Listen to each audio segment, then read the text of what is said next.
Hi, I'm Dogman and Boris. I'm a yinzer myself.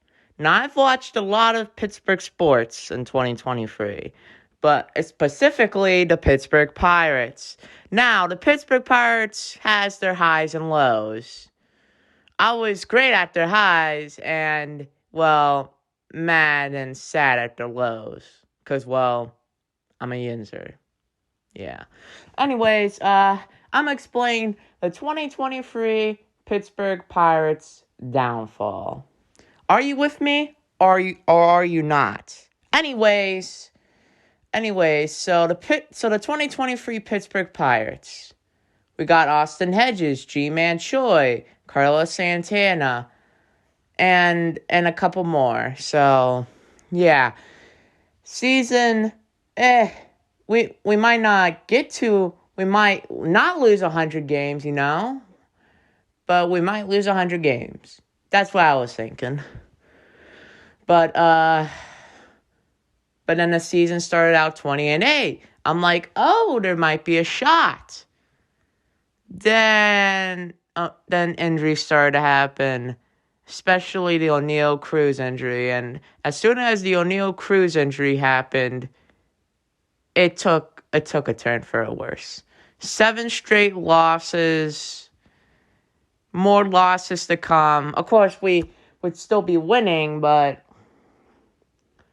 it did not feel that way. But, the Pittsburgh Pirates, I was at their opening day game, and honestly, it was really electric. As Kutch is home, players, all that.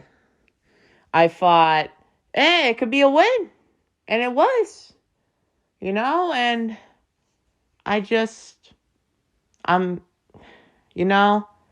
Anyways, I'm gonna get started by telling. So we're 53 or 54 and 64, if I believe. And we're almost last in the division somehow. The Cardinals are somehow having a really bad off year for some reason. Sorry, Cardinals fans, but also not sorry because I finally get to see your team not doing so well after all of these years. Let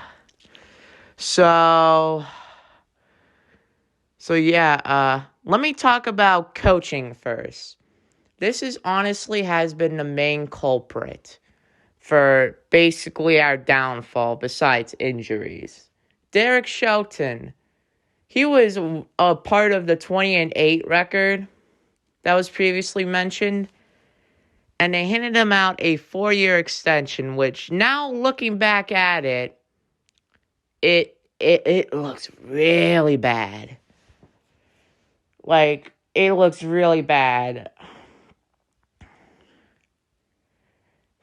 And honestly, Derek Shelton, I don't know what he's been doing with our prospects or just players. I don't know what the trainers are doing, like underworking them or overworking them. If I have to assume they're probably overworking them, because I'm gonna do this as a main example. Mitch Keller, our future ace, he looks like a Cy Young candidate earlier this season with a 9-2 record to finish off before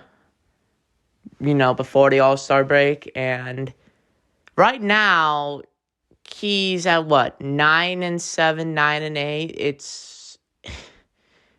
I don't know what they've done to him, but second half has been just a downfall, like a crumble for the man. I don't know. I could also look at development like Rosie Contreras. He was on the roster of beginning of 2023, And you know what? He looked all right. Then somehow he lost more velocity than just, I guess, a cupcake losing its flavor. But, it's not looking great for him. So he sent him down to AAA. It's like, how did the Pirates basically get him to lose velocity, like a lot of velocity on his pitches? it was not looking good. He did not have that much spin. It was not looking so good. I mean, the offense early season was really good. It scored lots of runs, and then, of course, Anil Cruz got injured. It really took a halt to the offense. Like, we would begin to score less runs, begin to lose more games.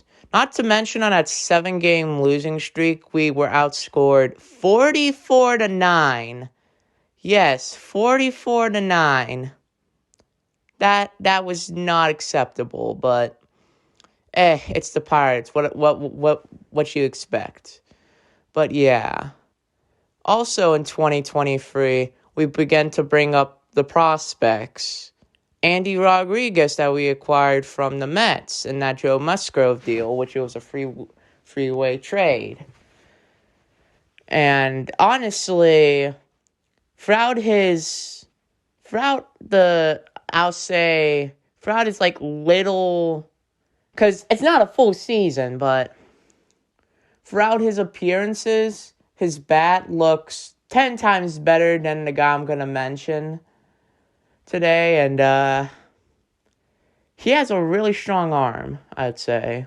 Can definitely throw out a lot more people than the guy that, honestly, thank God he's gone now, but honestly, what else? Quentin Priester.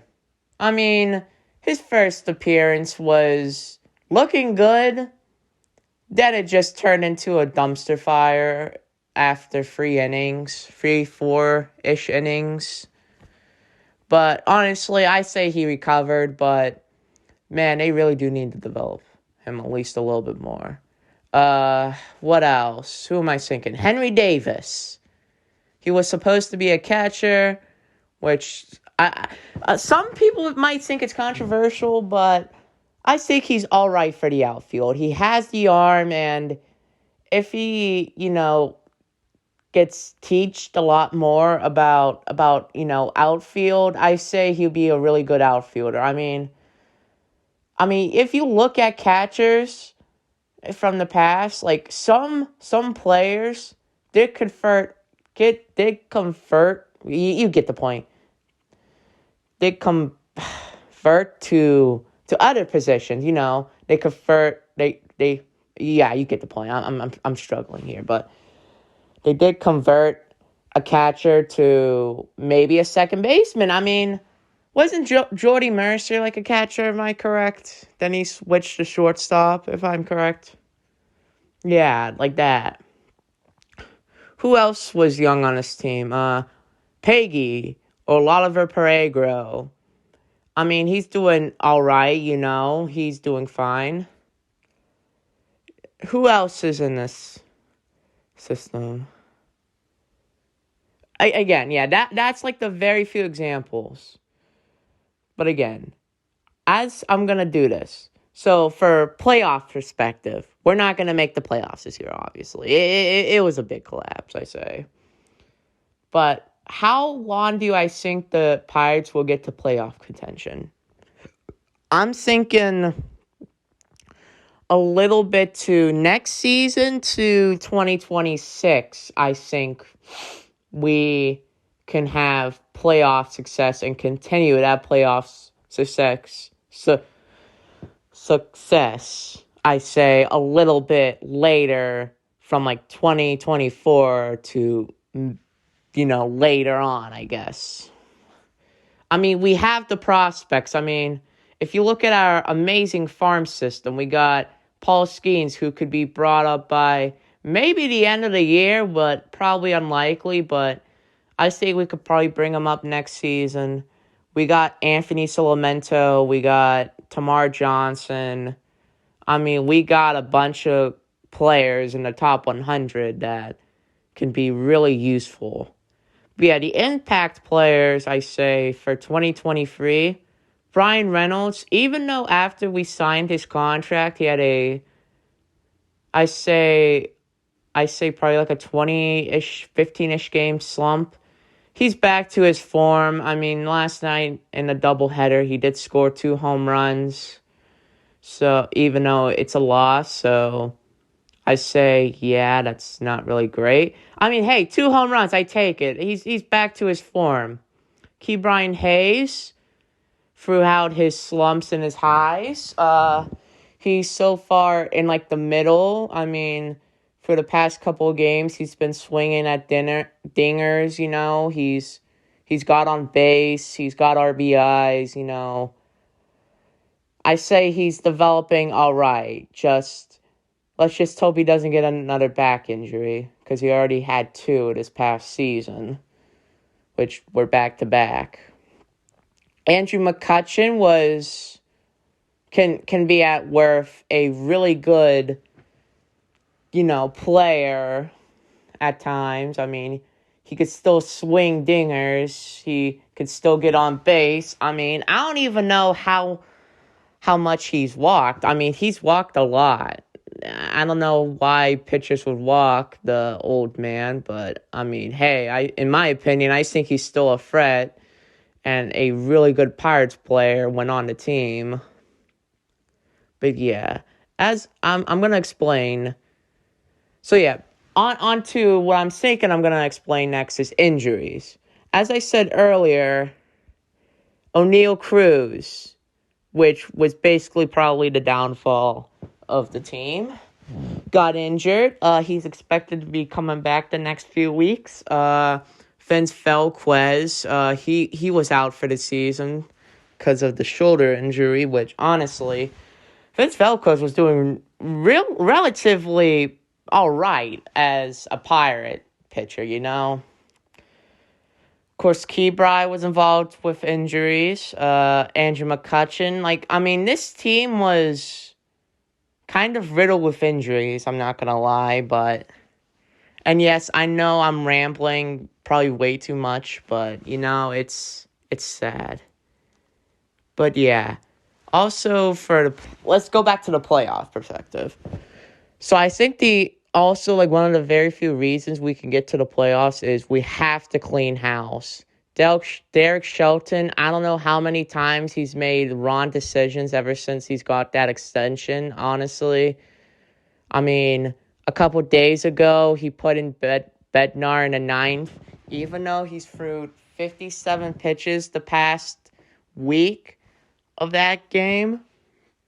And he had a blown save that game, which was the second blown save in the 3 games he's played, which, Bednar is Bednar. Even the best pitchers can just have have slump games, but man, that was hard. And plus, Andre Jackson was just doing fine in that game too, so they probably just could have left him in and we probably would have won the game. But yeah. Also, again, yeah, the coaching staff, not really so good.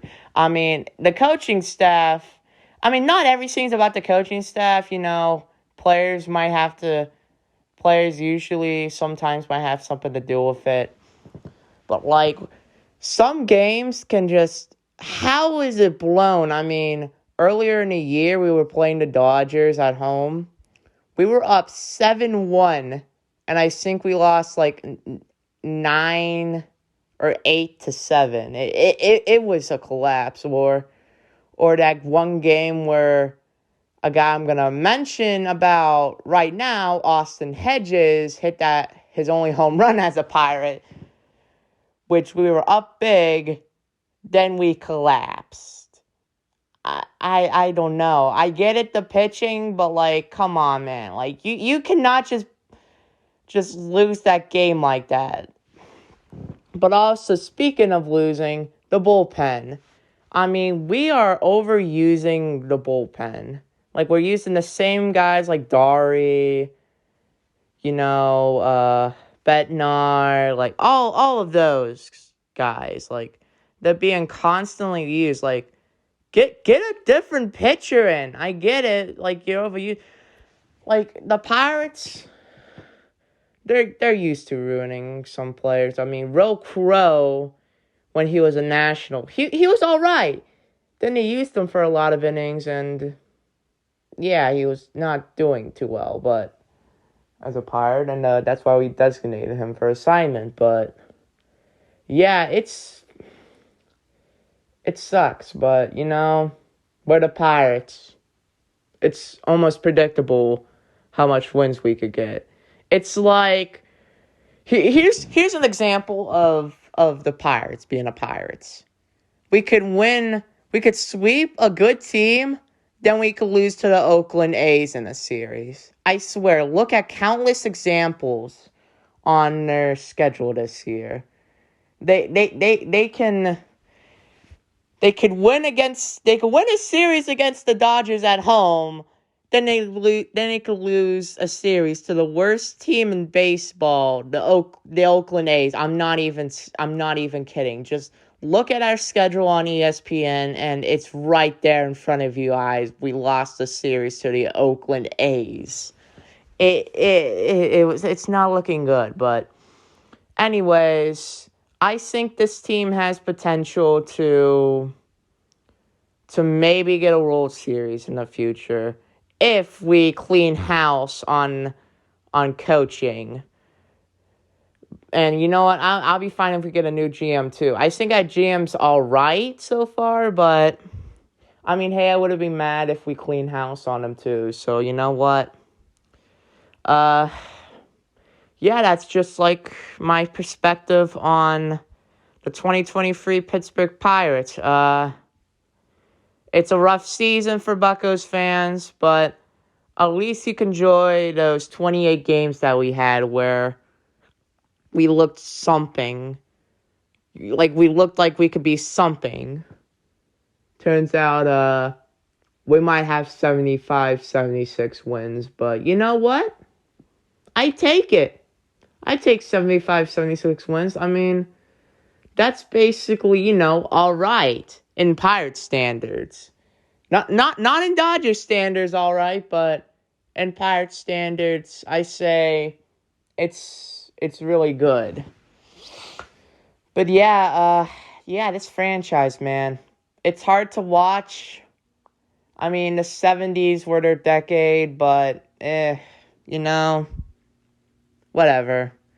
Anyways, I'm a yinzer. I'm Dogman and Boris Productions. Signing off. Like, subscribe.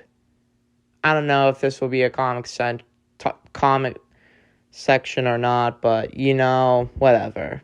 Anyways, have a great rest of your day. Bye.